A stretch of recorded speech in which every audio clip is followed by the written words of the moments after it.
Good afternoon or good morning, wherever you are. Welcome to Match Day. I hope everyone had a blessed Memorial Day weekend, and thank you, by the way, to all those that have served and put themselves on the line for something greater than themselves. So thank you so much to all those. And with us today, we have Ashlee Fontes-Comer, and I'm going to let Ian kind of introduce her a little bit. She's a board member of United Soccer Coaches. She's taken time away to share her experience, but we're also going to talk a little bit about the U.S. The Developmental Academy and the girls and kind of where it goes from here. So Ashlee, let's first off, thank you.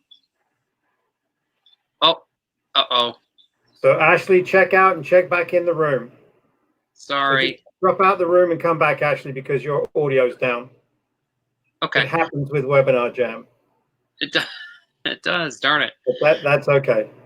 All right, so we'll get her back. But and looks like we've got a good little crowd on, so thank you. If those are on the chat box, if you can please type in like who you are and where you're from, that'd be great. And please feel free to ask questions. So let's see. It says Ashlee's in the room again. Sure. Here we go. Can you hear me There we go. Here we go. Excellent. It's not your fault. It's the platform that we use sometimes. So thank you. Thank you for being here and taking time. So I'm going to turn over to Mr. Barker. And then, again, all those that are in the chat box, please feel free to ask questions. And I'll try and monitor the best I can. So, thank you. Hey, good morning, Ashlee. Morning. Just to give you a quick heads up, Ian McCallum, Bainbridge Island, Seattle, Bo Dury from Virginia, and Nicole Hercules, Ahmad from Mississippi. They're all starting to say hi. So you got an audience. Thank you for joining us. Vince stole a little bit of my thunder, which is totally fine. So you are a member or a board member of United Soccer Coaches, which may be something people have an interest in asking you a little bit about. A 6-year term, a couple of years away from being the president, I believe.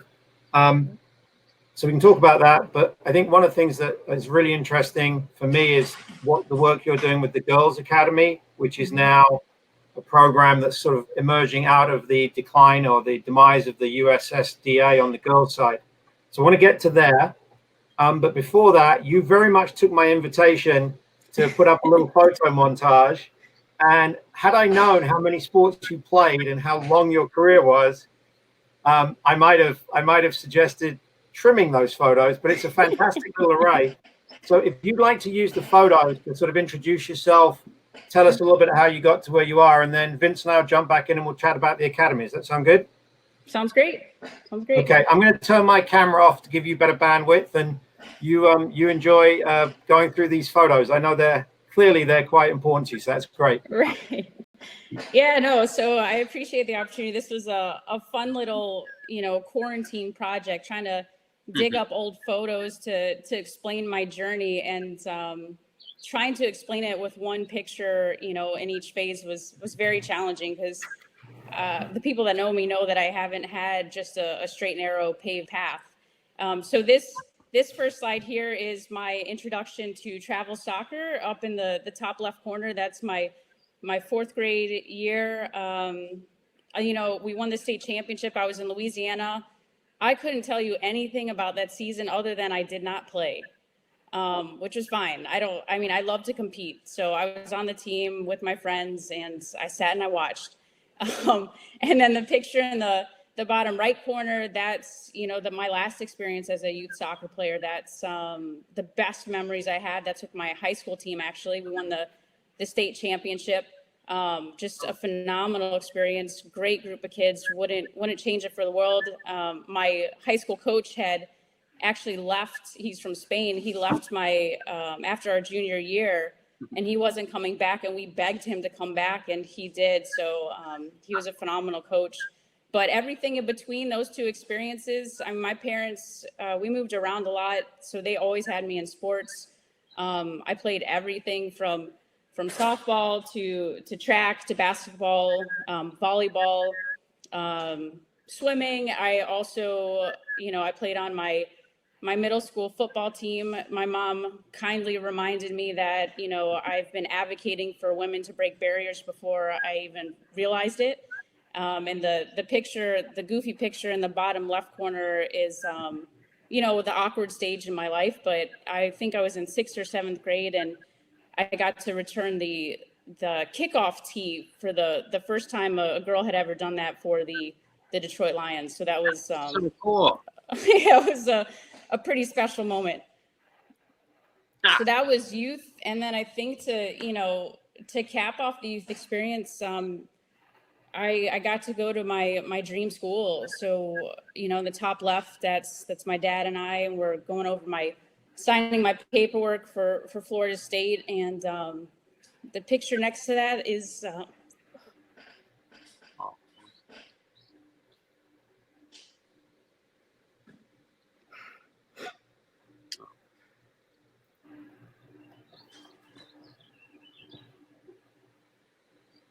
You compose yourself for a second, Ashlee. I have a question for you when you feel up for one about the top left picture, if you're willing to answer one. Yeah, go for it. Distract me. So if that top left picture is your youth team, which you never got to play for, how is it you end up playing Division I with Florida State? How do you go from not being good enough to get on the field with a grassroots youth team to being a Division I recruited athlete? Ooh, that kind of goes back to why I'm like choked up. It's my mom.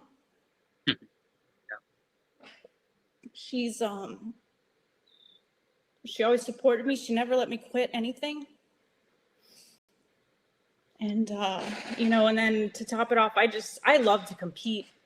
I loved that people would always tell me I couldn't do it. I was too small, or whatever it may be. I'd never fit the molds. I never really belonged. But when I was out there playing a sport, I felt, I could, none of that other stuff mattered. So, I don't know. And along the way, I had some really, really great people in my path.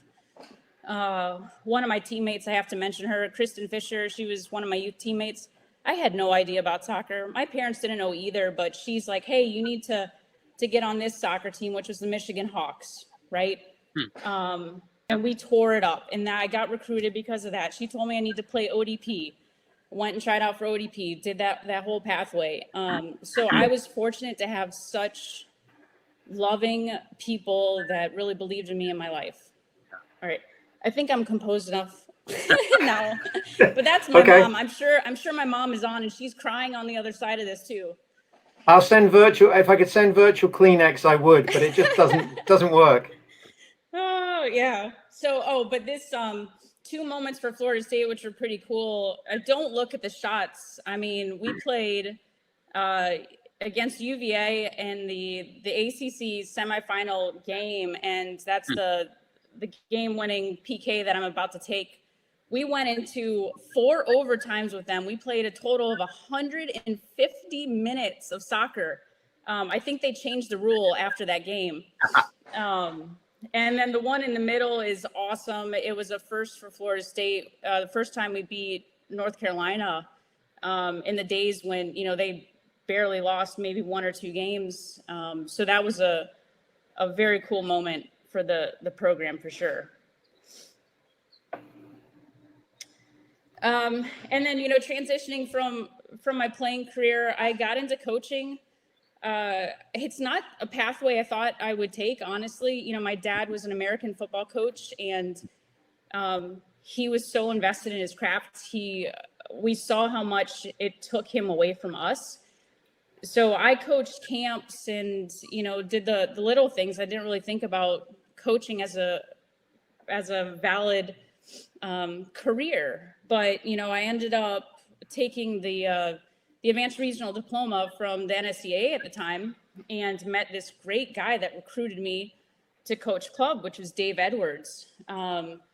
He got me into coaching. I absolutely loved it. I'm like, why in the world would I want any other job? I'm like, I don't have to sit at a desk.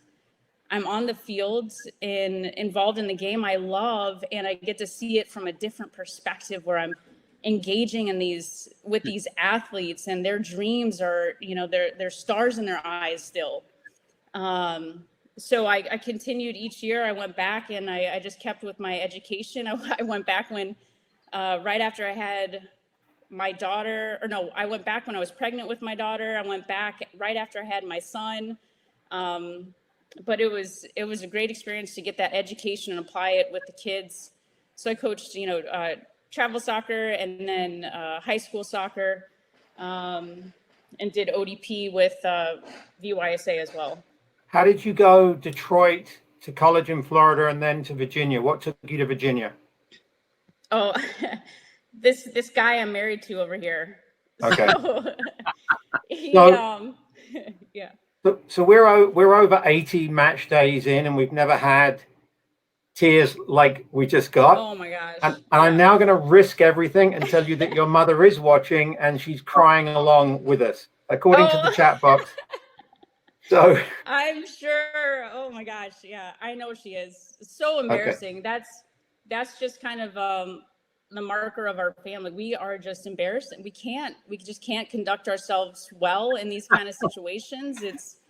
We just know the love that carried us through and the tough times we went through, and then it's just like whoosh.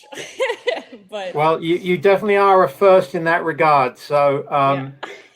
And Bo Dury from Virginia says he ended up there for a romantic reason also. So yeah, kudos to Virginia. Yeah, well, their tourist line is Virginia is for lovers. So I guess you meet the one and then you go up there. Got it.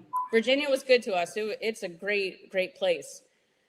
Then next part of my journey, I was loving coaching, but I had kids that were getting to the school age.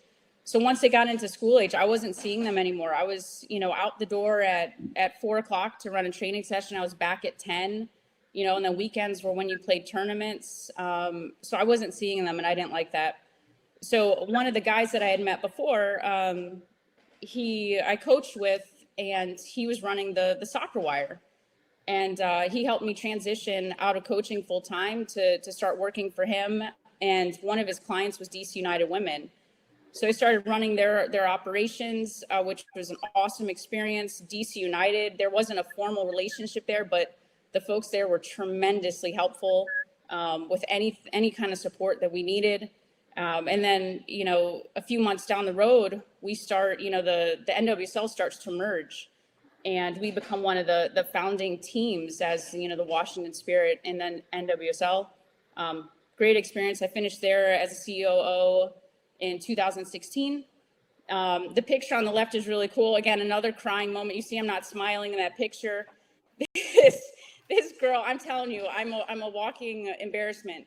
But this player, she played it loud in soccer when I was there, and I had the good fortune of being able to jump in and coach her team a couple of times. But I knew her; she was just a great player. And then for it to come full circle, to now see her, as an adult, and she's sitting there waiting to get drafted, and we draft her. It was unbelievable experience. It was really cool.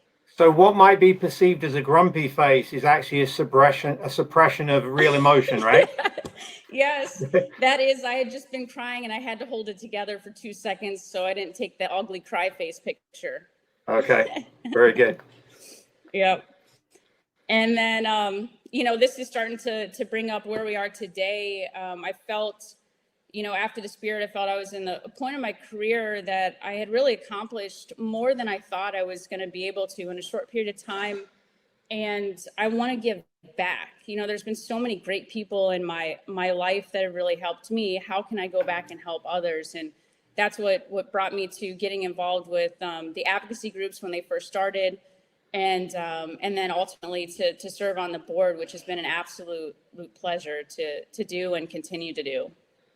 And these are just pictures of the great people I've been able to meet along the way. I think somewhere along here we need to, at some point later, maybe revisit this bench player at youth level to taking a winning penalty kick in an ACC quarter or semifinal. So for you, it was athlete, coach, raise the kids, and then now into the soccer admin kind of piece, the leadership roles. So now can you talk a little bit about the Girls Academy, what it is and where it's going? Sure. Yeah. So I think honestly, like how the pathways evolved, it's just that I've always wanted to stay involved. And you hear a lot of program directors talking about how do we keep women involved? And it's just a matter of, they don't have to coach full time. If there's a conflict, it doesn't have to be full time. They can do game analysis. They can run a training session or get involved some other way in the front office. And that's kind of what I did. So now I'm actually consulting. I was consulting I still am, for a club in the DA, a former DA. And when they brought me on, it was totally different than what I'm doing now. So sitting in on these calls, the DA just drops everything with no warning. It's so unfortunate.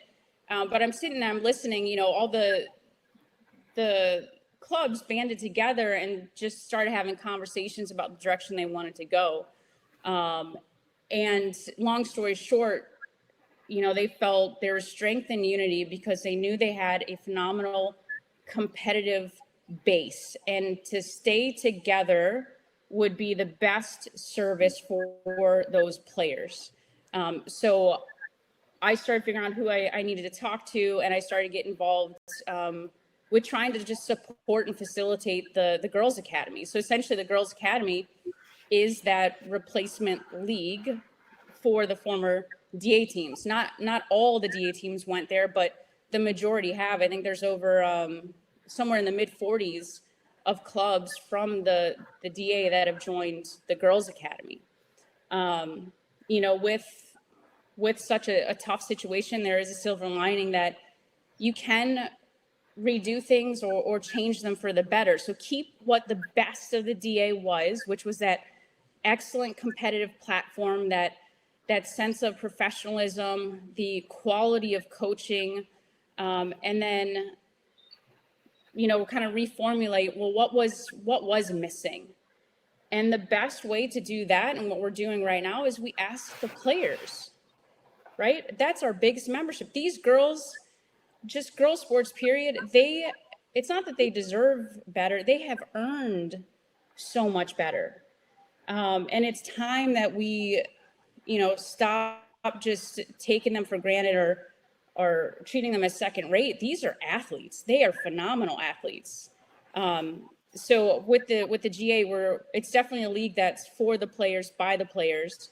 We're using their voice to, we created our mission based on the survey data that we collected from them, which is, the GA's mission is to honor a true commitment in the pursuit of excellence to the player above all things, the athlete in person. So not only are we making sure they're taken care of on the field, with the top competitive platform, national, regional showcases, pathways to national team scouting and college recruitment, obviously. But we're also making sure that they have a true buy-in and investment in the league. How did you communicate with the athletes to get this data? It's well, first each club had somebody that was spearheading an effort to stay together. So we organized around the clubs, and then each conference has a conference rep that was nominated by the clubs. And then everyone's just been working to disseminate information, and so each club was able to send the survey out to their teams, and we just did some data gathering, and we have a phenomenal marketing group helping get everything together. So in the Vince is collecting a few questions here off the chat box, so I'll come to Vince in a second.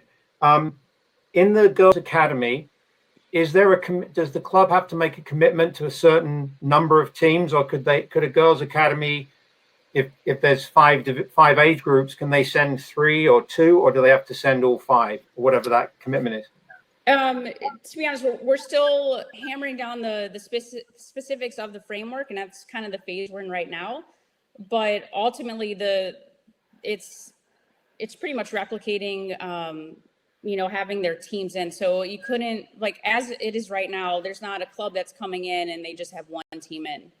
It's the 5 teams they have. It's their top teams that are coming in. So it's just a shift transfer over from their solid competitive structure when they were with a DA. Okay. I've got a pretty weighty question then coming on. But before I have that question, just a commentary, because I was following some stuff online, and something that hadn't occurred to me previously was, if MLS is going to help the guys now that the DA's gone away, the millions of dollars that the US Soccer was supporting both DAs with, to some extent, there'll be some structure there from MLS. Of course, the challenge is for the girls, there wasn't, a professional league to pick up the load. So I think the challenges for both the boys and girls are very different. And to the girls, the financial piece is different. But here's the heavy question. What is the interface with ECNL? Are you going to register with a different, what's the status of collaboration, cross competition in that regard? So yes, heavy question. Unfortunately, I don't have a great answer for it. I think, those things are still remain to be seen and discussed. Right now with building, any building of a new organization, we just have to lay the foundation in terms of, legal structure, governance structure, those pieces, partnerships, and making sure that our membership is heard and taken care of. And I think those are probably conversations that we'll be developing within the next month to kind of see where we go from here. But yeah, I would like to go ahead. I was gonna say, I would like to touch on it. You're certainly right. An ideal world with a fallout like this, the NWSL would have like 20 franchises across the country, right? With a major TV contract, with insane media coverage, where players are, have multi-million-dollar contracts, and then we fall nicely right in under that. But that's an ideal world, and hopefully, in years to come, as long as we shift the narrative a little bit, and then also with our actions of looking at women's sports as true investments and not as causes, I think we'll get there eventually. I like that idea of investment over cause. Something more than just a feel-good type experience, but an actually substantial experience.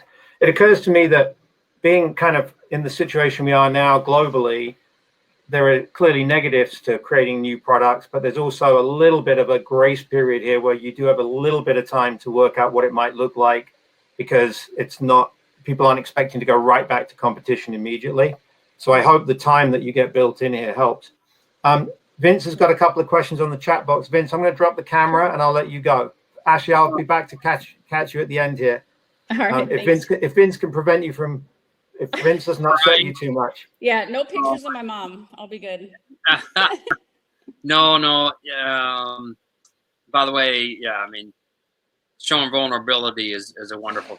So right. That's great. Ian McCallum from Washington asks, will the Northwest Conference be adding more teams to the Girls Academy? There are currently 2 Washington teams and 4 Northern Cal teams. So don't know if you can answer or not, but that's his question. Yeah, no, great question. We do have an application available on the website, which is girlsacademyleague.com. Okay. So interested clubs are certainly encouraged to apply. And they do go through a stringent evaluation process, but you're right. I can't quite answer that question at this time. Okay, good. I think that was the only question we had. Besides your mom saying hello, that's on. It really wasn't a question, just affirmation. Right. But and then Mark Anthony says facts, which is great. You're presenting facts, and so it's wonderful. Yeah. So. Boss, you want to wrap this up, because Ashlee's been very gracious and given us more time than we've asked of her. So, Ashlee, thank you very much. This would be important for me. You were very clear. You sat on the bench. I'm going back to this grassroots thing. Yeah. Were you the right age? Were you younger? Why did the coach deem you to be more bench worthy than out there scoring the winning goal in the U12 girls low division team? Yeah, I think I must have been younger. I'm not totally sure, but I do know that I was very small. Very small. And I think back then, I mean, it was still very much a rough and tough American culture type sport. I just I wasn't there yet. I was fast, but I must have been So a year either younger. and you and your mum, Therese, and maybe your dad, somebody had a good attitude to be satisfied with the year on the bench that made you stick with it, that ended up in a college career, right?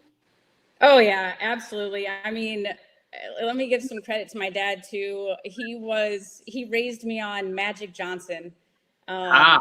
And so I'm reading books on Magic Johnson and Michael Jordan, right? So Michael Jordan is I can't accept not trying, right? And then Magic Johnson is I'm never satisfied, right? I can always be better. So I think I'm just much more intrinsically motivated, especially as an athlete, that I never felt I've ever reached my best, because then that means there's a ceiling, there's a limit to how good I could be. And I really enjoyed that challenge. And that little team, that very first picture, what was that and where was that?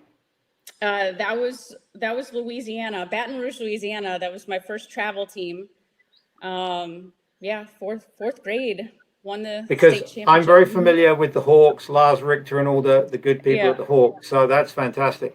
So I will say this, I'll make my 2 cents to the audience is, if you've got young players that aren't seeing the success, this might be a story to talk to them a little bit about, a U12 traveling Louisiana, not able to start, to playing at Florida State. So I love that part of your story amongst other parts too. And we're going to get a picture of your mum as a Tampa Bay Rowdies cheerleader, is the promise, right? Right. So Yeah. Therese, we'll be tweeting that out, Therese, when we get the picture of you. Ashlee's mum as a cheerleader for the Tampa Bay Rowdies. Yep. Well, Ashlee, we've had a really good audience this morning. I told you it would go quick, right? It did. I'm sorry, my crying took up about like 5 minutes, but yeah, it would only have been about 20 minutes had you not broken down completely. Right. Nothing makes it easier for Vince and I than when our presenter just melts down. Oh my gosh. Yeah. It's no, don't send out any like ugly crying memes now of, hey, here, feel secure about who's representing you at, United Soccer Coaches. It's okay. I think Vince is right. A little vulnerability on a Tuesday morning is okay. Right. Ashlee, nice job. Thank you so much. Thank you. And this afternoon, we'll be back at 3 p.m. Central with our colleagues from Florida Youth Soccer, talking about return to play and youth soccer in Florida. So we'll have that at 3 o'clock. Thanks, everybody. It's been a pleasure. Thanks, everyone. Thank you, Ashlee. Thank you.